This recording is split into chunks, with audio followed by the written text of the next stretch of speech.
त्यांनी त्या व्हिडिओमध्ये मी मुस्लिम समाजाला आवर्जून सांगतोय, कारण मी स्वतः मुस्लिम समाजाचा आहे.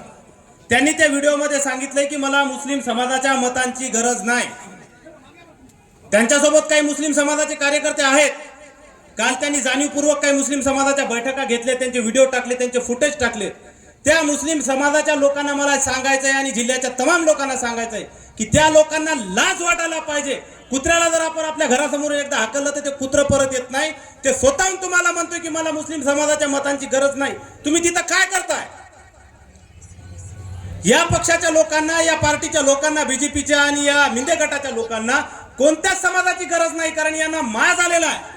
यांना वाटते की आम्ही पैशाच्या जोरावर, सत्तेच्या जोरावर सगळं काही विकत घेऊ शकतो. पण आता तुम्ही पाहिलं असेल की सामान्य जनतेने या लोकसभेची निवडणूक आणि पूर्ण महाराष्ट्राची निवडणूक आपल्या हातामध्ये घेतलेली आहे.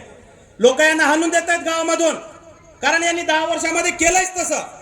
कधी शेतकऱ्यांच्या बाजूने उभे राहिले नाही, कधी गोरगरीब कष्टकऱ्यांच्या बाजूने उभे राहिले नाही, मजुरांच्या बाजूने उभे नाही, छोटे छोटे जे जात समूह आहेत, अल्पसंख्याक समूह आहेत, त्यांच्या बाजूने कधी उभे राहिले नाहीत. निस्ती महागाई वाढवून ठेवली आहे.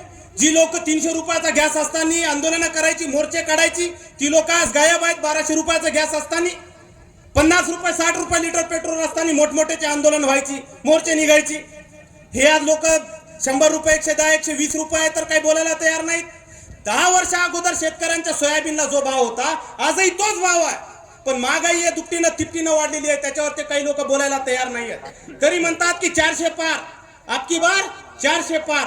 पण आता आपण सगळ्यांनी मिळून एक नारा द्यायचा आहे, 400 पार करायचे, पण भारताच्या हद्दीच्या बाहेर 400 किलोमीटर पार पाठवायचं आहे भाजपला.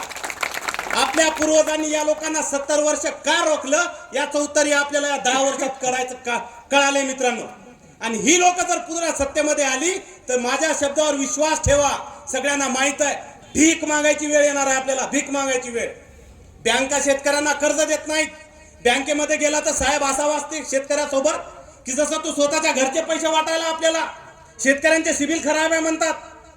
शेतकऱ्यांच्यासाठी ज्या योजना आहेत सरकारच्या, कोणतीच योजना कामी नाही. अंमलात कोणतीच योजना येत नाहीत. भ्रष्टाचाराचा सगळा कळस आहे.